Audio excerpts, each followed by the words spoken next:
அதுகளுக்கு ஒரு வரலாற்று பேரும் வைக்கிறாங்க. மகாவம்சத்தின் போய் இந்த புரட்டை நேடிக்கு போய்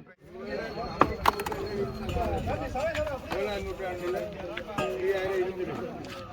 எல்லாம் 10ஆம் நூற்றாண்டோடு முடிஞ்சிருக்கு. தந்தூரில் இருக்கிறது மேலும் கட்டி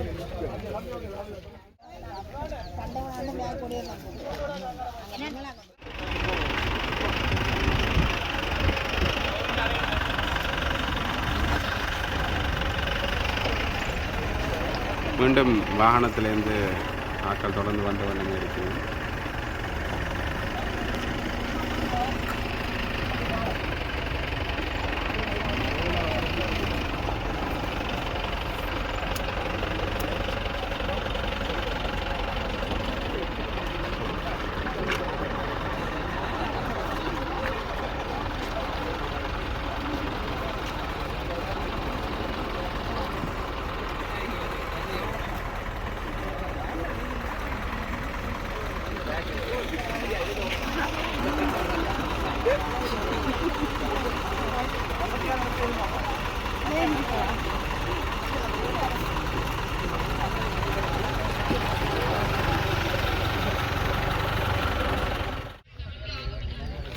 இப்போ இது வந்து திடீர் மக்கள் போராட்டமாக வந்திருக்கு. ஏனெண்டா முதல்லும் ஒரு குறிப்பிட்ட நபர்களோடு ஆரம்பிக்கப்பட்ட இந்த போராட்டம் இப்போ ஒரு பெருமெடுப்பில் மக்கள் போராட்டம் வந்திருக்கு. அதை பற்றி உங்களோட கருத்து என்ன மாதிரி இருக்கியா?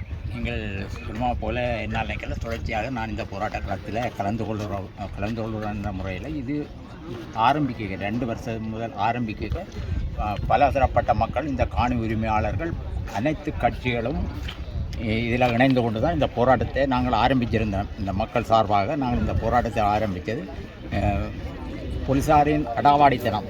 இந்த பௌத்த விகாரைக்கு சட்டவிரோதமாக கட்டப்பட்ட பௌத்த விகாரையை பாதுகாப்பதற்காக தமிழ் மக்களை இந்த போராட்டக்காரரை அடக்கி ஒடுக்கும் விதமாக இந்த போலீஸார், இந்த அரச இயந்திரம் செயல்பட்டதன் விளைவாக மக்கள் கொஞ்சம் அச்சுறுத்தல் பயங்கரமாக விராமல் விட்டதே தவிர இந்த போராட்டம் எப்பவும் சளைத்ததாகவோ இல்லது நாங்கள் 2 நாள் போராட்டங்களை எப்பவும் நிறுத்தியதாகவோ வரலாறு. எங்களை பொறுத்தவரையில் நாங்கள் இந்த காணி உரிமையாளர்களுடன் இணைந்து அவர்களின் கோரிக்கைக்கு அவர்களின் இதை செவிமடுத்து கண்டு தான் அவர்களுக்காகத்தான் இந்த போராட்டத்தில் நாங்கள் இணைந்து கொண்டிருக்கின்றோம். எனக்கு இதில் காணி இல்லைன்னா எங்களுக்கு பக்கத்தில் காணி இருக்குது. அந்த கோயில் இந்த விகாரைக்கு சட்டவிரோதமாக கட்டப்பட்ட விகாரைக்கு கிழக்கு பக்கமும் மேற்கு பக்கமும் சைவ ஆலயங்கள் இருக்குது. அதை ஒன்று வழிபட முடியாத நிலைமை தள்ளப்பட்டிருக்கின்றன. இந்த பௌத்த விகாரை சட்டவிரோதமாக கட்டப்பட்டதால் நாங்கள் சிங்கள மக்களுக்கு எதிரானவர்கள் அல்ல, பௌத்தத்துக்கு எதிரானவர்கள் இல்லை, அவர்கள் வழிபடட்டுக்கும். இதை நாங்கள் சட்டவிரோதமாக இவர்கள் எப்படி கட்டினார்களோ அந்த முறையில் இதை அகற்றச் சொல்லி நாங்கள் இடித்து அகற்ற போகிறோமோ இல்லை அதை இடிப்போமோ எங்களோட அணி செய்கிற சொல்லியோ நாங்கள் கூறவில்லை. சிங்கள மக்களுக்கோ பௌத்தத்துக்கு இதை இப்படியே விட்டால் நாங்கள் வழிபடுவோம். இந்த பௌத்தத்தை நானும் வழிபட விரும்புகிறேன். பௌத்த பெருமான் நல்லவர், அவர் துறவி, எல்லாத்தையும் இழந்தவர். இன்றைய பௌத்த பெருமானின் இன்றைக்கு உயிரோடு இருப்பார். அவர் தற்கொலை செய்திருப்பார். இவர்கள் செய்த ஒரு பிழையான வேலையை பார்த்து அவர் முற்றும் துறந்த ஒரு பௌத்த பெருமானுக்கு எங்களோட 120 பரப்பு காணியை ஆக்கிரமித்து பௌத்த விகாரை கட்டப்பட்டிருந்தால் பௌத்த பெருமானை வெட்டி செலவுணிஞ்சு அவர் தற்கொலை செய்திருப்பார். இப்போ இதுக்கு இன்னும் கொஞ்சம் காணிகள் ஆக்கிரமிக்கப்பட உள்ளதாகவும் தகவல் வந்திருக்கு. விகாரின்ற தேவை காரணமாக அதுலேயும் தனிப்பட்ட ஆக்கின்ற காணி தான் பெற சந்தர்ப்பம் இருக்குது. இதுக்குள்ள இந்த பௌத்தத்துக்குரிய காணியாக நான் என்ன தெரிந்த அளவில் ஆரம்பத்திலேருந்து ஒரு 2 பரப்பு காணி மட்டும்தான் இருந்தது. அந்த காணி இப்போவும் சரிசு நிலமாக தான் எனக்கு பாவிக்கப்படாத நிலமாக இருக்குது. எனவே அவர்கள் அந்த காணியில் கட்டி இருந்தால் நாங்கள் இந்த விகாரைக்கு எதிராகவோ இந்த கட்டுமானத்துக்கு எதிராகவோ நாங்கள் போயிருக்க தேவையில்லை. சட்டப்படி நாங்கள் போராட முடியாது. எங்கட காணிக்கை இவர்கள் கட்டினபடியாகத்தான் நாங்கள் தொடர்ச்சியாக இந்த போராட்டத்தை நடத்த வேண்டிய தேவை ஏற்பட்டுள்ளது. எனவே இது இந்த இராணுவமும் போலீஸாரும் சேர்ந்து எடுத்த முடிவு. அண்மையில் கூட நீங்கள் பார்த்திருப்பீங்கள், நயனாதிபதி பீடாதிபதி சொல்கிறார் இது பிள்ளையான முறையில் கட்டப்பட்ட விகாரையண்டு. அவர் சட்டவிரோதம் தனக்கே தெரியாத எண்ணம். இது இராணுவத்தின் போலீஸார் இந்த இன அழிப்புக்கு ஆறார் துணை போனார்களோ அவர்களின் ஒரு எடுபிடி வேலைகளும் எடுபிடிகளாக இருந்து இந்த கட்டுமான வேலைகள் சட்டவிரோத கட்டுமான வேலைகளை செய்திருக்கிறது. எனவே இது அகற்றப்பட வேண்டிய ஒன்று. தமிழ் மக்கள் மத்தியில் இருக்கக்கூடாது.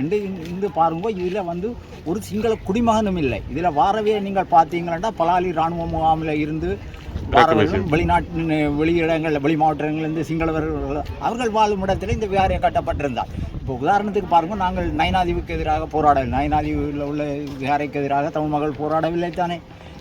யாழ்ப்பாணம் இந்த நாவக்குழியில் மற்றது இந்த யாழ்ப்பாணம் டவுனுக்குள்ளே ஒன்று இருக்குது, அதுக்கு எதிராக நாங்கள் போராடவில்லை. அப்போ நீங்கள் பிள்ளையான வேலை அரச கட்டுமானங்களை கட்டிக்க நீங்கள் சட்டப்படி நீங்கள் கட்டப்பட்டிருக்கணும்.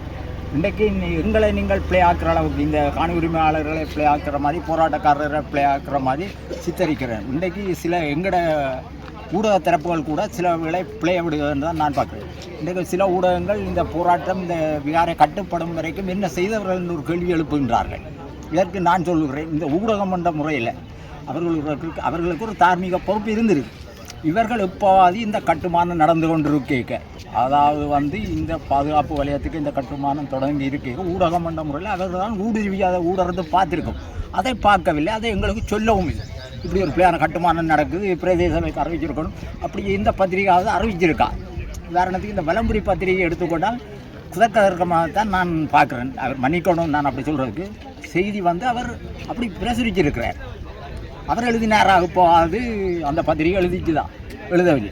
எனவே அவர்கள் ஒரு தார்மீக பொறுப்பு இருந்து அதில் இருந்து வழி தவறி சென்றுள்ளார்கள்.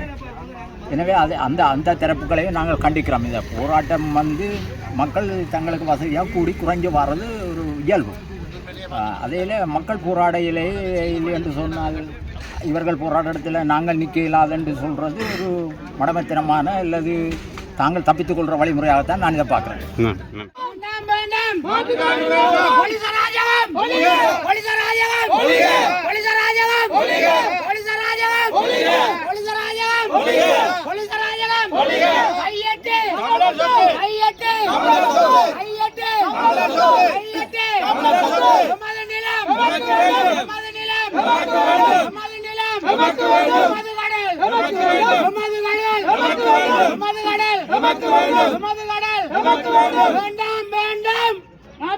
வேண்டாம், வேண்டாம் வேண்டாம் மாட்டுக்காணி வேண்டாம், வேண்டாம் வேண்டாம் மாட்டுக்காணி வேண்டாம், வேண்டாம் வேண்டாம் மாட்டுக்காணி வேண்டாம், வேண்டாம் வேண்டாம்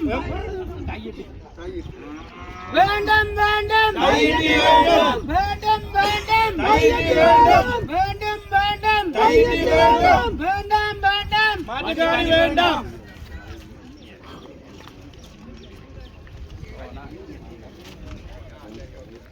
மாட்டுக்கருத்து இருக்க முடியாது. ஒரு எத்தனையோ பள்ளிவாசல்கள் அகற்றப்பட்டிருக்கு, எத்தனையோ கோயில்கள் இடிக்கப்பட்டிருக்கு, எத்தனையோ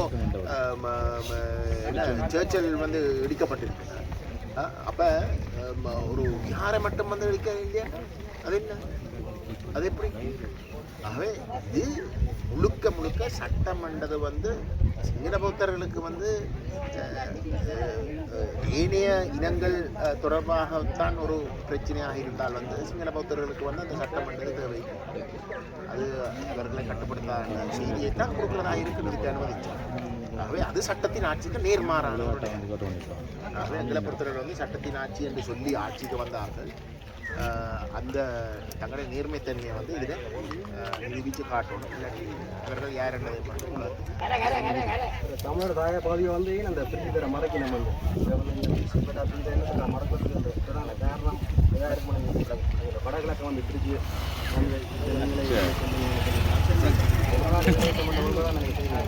அதையும் பிரித்து தர மறைக்கணும். எங்களை பொறுத்தவரை எல்லாமே சிங்கள மொத்தமாக கொண்டு நிறுவனம் பண்ணது எதிர்பார்க்க தமிழர்களுக்கு சரி. இங்கே ஒரு உதவி அதான் அவர்களுடைய நோக்கம். அதைத்தான் செய்யலாம்.